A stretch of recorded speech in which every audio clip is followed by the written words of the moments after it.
Yo, what's good everybody? It's JD Rick, and I'm back with my first NBA 2K22 video of the year. Been gone for a while, yep. 2K21 just wasn't it, so we're back, we're ready. Today, NBA 2K dropped their trailer of the city and the new neighborhood slash cruise ship for current gen. So we're going to get into that in just a second and check it out. But first, wanted to let you know that I have been streaming over on Twitch lately. So I'm going to leave the link to my channel down below. Come check me out. We'll be in there on day one, checking out the builder, see what different builds are looking like, what different badges are out there, things like that. And then also throughout 2K22 we'll be streaming quite a bit. So come follow me over there, show your boys some love, and let's get into the news. So here's the courtside report that NBA 2K dropped. I'm not going to go through it in like large detail or anything, so feel free to stop and pause, or I'll leave the link to the actual full report down below if you guys want to stop and check that out. But there's a few things in here that kind of caught my eye, and I just want to touch on those. This is last year's introduction to the city was a big step forward, a big step toward making 2K an immersive open world basketball adventure. In NBA 2K22, the My Career story takes place entirely within the city limits, diving deeper into its many layers. The first part of the report here is more about the My Career experience. I'm just going to kind of touch on some highlights here. Basically, the My Career is going to be a little bit different story than what you've been used to in the past. Instead of having a cinematic or movie-like experience with cutscenes and everything in your My Career, a lot of your My Career stuff is going to be done in the city or in the neighborhood, depending on where you're at. You're going to have a lot of interaction with other people throughout the city. There's going to be some side adventures and different things that you're going to be able to do all within the city this year, instead of having to go into a My Career and do those things through cutscenes like you did in the past. Starting here, getting into the NBA is just the beginning of this year's My Career. Once you make it into the league, you have to navigate through a complex set of circumstances that we don't want to give away just yet. Talks about talking with coaches, GMs, agents, and this kind of builds your brand for your My Player and whatnot. Allows you to pursue a career and personal brand that's right for you, making you feel more in control of your career. Talks about the characters. You'll be visiting your agent, your director. It's quite the setup that it looks like they have here for the My Career experience this year. For those of you that are into that, I am one of those. I don't mind playing My Career. It's where I get my badges, rank up my player, get my extra VC, do all that type of thing. So I'll definitely be checking this thing out. Then it gets down and talks about the quest system. Since touched on earlier, the new structure exists with the help of all new quest system.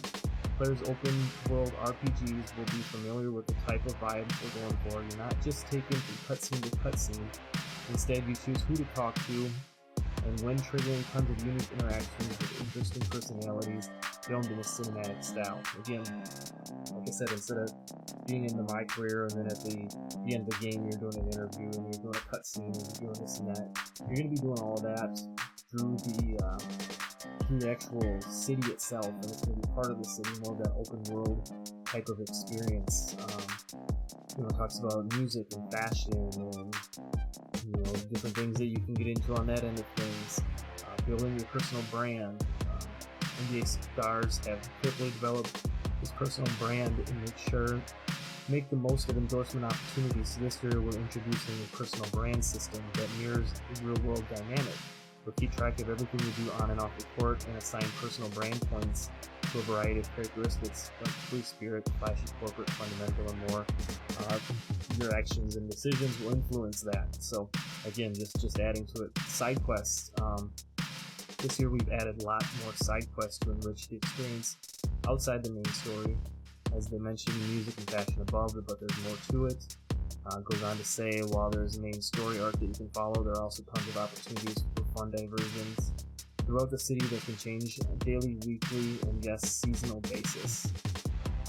Goes on and talks about being MVP of the city, getting through your side quests, doing interviews, all those little side things that they talk about above. then what most people are looking forward to this year is seasons, the introductions of seasons into NBA 2K22. In 21 they did it a little bit. They tried to do it with the mayors and the different seasons they had with the garage games or the warehouse challenges, and then having your battles at the end of each season with the different affiliations. This year, it says, on top of everything else discussed, we're introducing the concept of seasons to My Career in the City, meaning you'll have a fresh content to look forward to every 6 weeks, new side quests, new apparel, and much more. Hopefully they remember to reset those this year. If you remember with the warehouse challenges and things like that in 21, sometimes it took them quite a while to reset those, so hopefully they get around to it.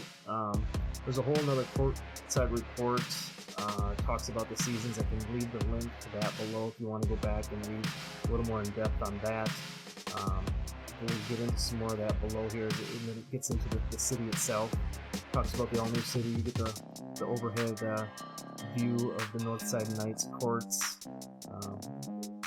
Similar type looking city. It looks like it's a little more condensed this year. They revamped the look of things. I think it actually looks pretty cool. I'm interested to get in there and run around and see how it actually looks. So the first thing you'll notice when you enter this year's city is how real it looks. The team did an incredible job of making everything from bricks to fire escapes and windows. Basically talking about how they did all the extra artwork and things like that to make things look more realistic, and how you might feel going through an actual city. So again, I'm kind of interested to get in there, move around, and see what it looks like. Talks about new locations. Touched on this above, but everyone you interact with in 2K22 now has a place in the city, and you find yourself seeking out underground rappers, baristas, reporters, former My players, NBA stars, and more. Might even be a couple of newcomers throughout the year thanks to the seasons. Keep your eyes peeled for the newest additions to the city. You never know who you'll meet. Again, just more and more things that they're looking to add to the game, keep things fresh as the game moves along throughout the year with the seasons and the updated quests and the different things for you to do just to stay interactive and keep you on the game. Getting into daily quests. Ever wonder what you should be focusing on today? Now you have the opportunity to get 5 new daily quests that will help you earn rewards like VC, XP, personal brand points, MVP points, exclusive gear, and more. There's a variety of different things you can do to accomplish those. To me, this kind of sounds like maybe the daily skin or like the daily reward that you had in years past. Maybe there's additional opportunities for you to go around and earn different things instead of just getting one daily reward. It sounds like you have the opportunity to move around and do a few different things to earn VC and XP and clothes and all that type of stuff. So again, it'd be kind of interesting to see how that works out. Hopefully 2K doesn't mess it up too bad. Then it gets into the seasons with the season XP. The touched in seasons in the My Career section, but they're also being added to the city at large. There are some big changes here. In prior editions of NBA 2K, Park and City players had to grind from rookie to legend. This year they're introducing the seasons with level 1 to 40 and a new season every 6 weeks. Fun new rewards at every level along the way. Then it goes on to say, does that mean you lose your cool stuff you earned when the new season rolls around? Absolutely not. Everything you earn carries over from season to season. So if you saw any of the previous information that came out, the top reward for reaching level 40 in season 1 appears to be a go-kart. So when season 2 starts, that doesn't mean you'll lose the ability to use that go-kart in the city. That'll carry over from season to season. One thing I'm kind of interested to see, and this is kind of a little side note, if 2K does this or not, say we get to season 3 or thereabouts, will they put that go-kart in like Wheels or whatever the store is going to be this year for vehicles and things to get around the city for people to purchase for VC? Because 2K is always trying to make that extra buck, and while they might not make it available like in season 2 for you to go get, at some point down the road, will they make that available? You can go back and buy it if you were not able to grind to a certain level. So that'd be kind of interesting to keep an eye out for as well. Every 6 weeks there'll be a new pool of rewards, green indicators, clothing drops, jump shot releases, and more. Get to level 40 and you'll earn a big reward for that season. Level up to level 40 in 4 seasons. It doesn't have to be consecutive, so any 4 seasons, if you get to level 40, you'll become a legend. It says we obviously can't give away what legends will earn, but we can already tell you that legend reward will be as fun as ever. The which will be kind of interesting this year because you won't have the tryhards out there getting to Legend in a month or 2 months. Because of the way the seasons are set up, you're not the Legend race really won't start until day 1 of the 4th season. So you're not going to see that until probably sometime in January.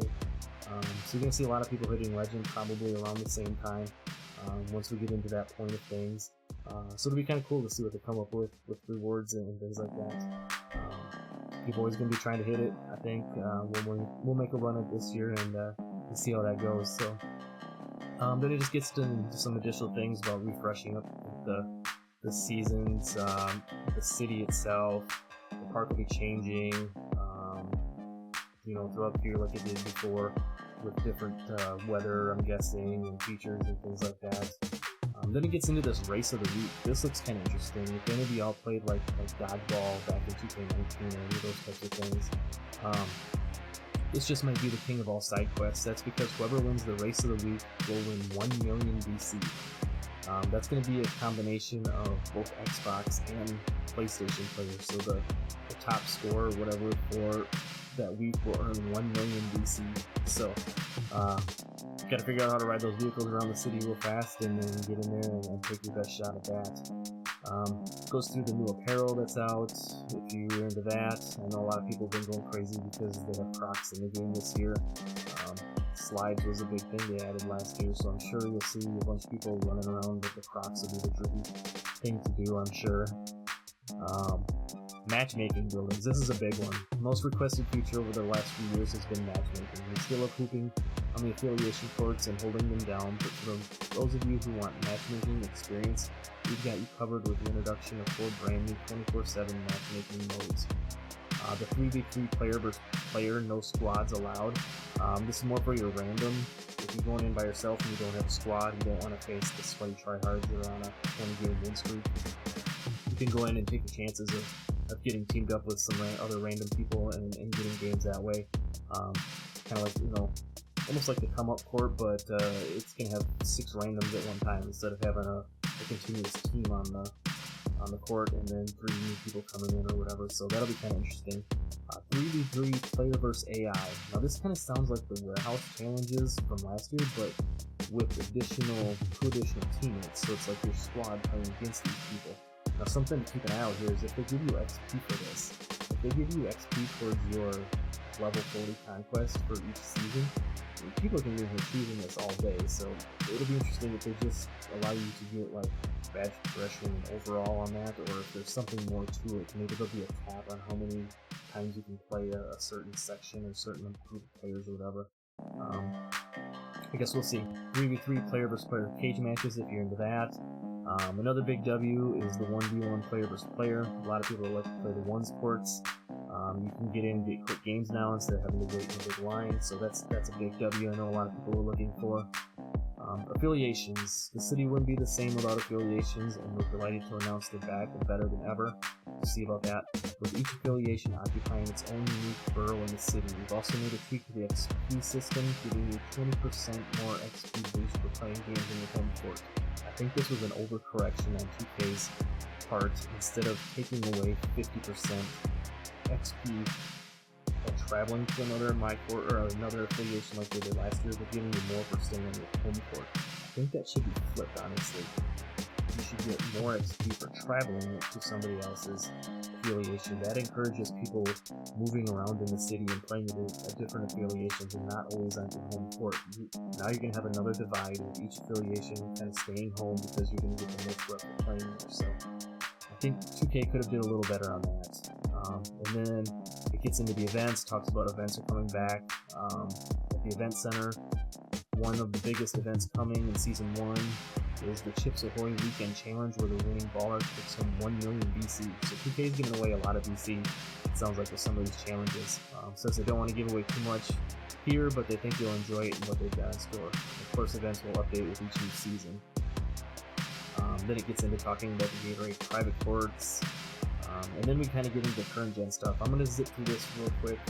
Again, if you want to stop and take a look, I'm myself and maybe starting over on next gen. I will probably come back to current gen and play a little bit, but for those of you that here's your first look at the cruise ship. very similar thing to the city. You know, you're gonna have your seasons, your different things you can do, things like that. The ship's gonna be set up a little bit different. It's gonna have decks. So here will be like the main lobby. It's just the ship is constructed in 5 tiers, starting in the lobby in deck 4. The movement aboard the cruise ship make you feel as if you're actually on vacation. Then it just talks about the different things that are on each deck. There's your My Court, as everybody is usually accustomed to having on the current gen games and in games past. It says on deck 8 you'll find your My Court Pro-Am games and team practice facility. Kind of your home base. Competition is around every corner of the cruise ship. Take place. The engine room Pro-Am 3v3 games will also be accessible to you, but only if you join a Pro-Am squad. Then it kind of talks about the rewards. The game room is where you did your daily spins this year, daily pick'ems if you're into that, the Ante Up, where all that is. Just some more screenshots again here.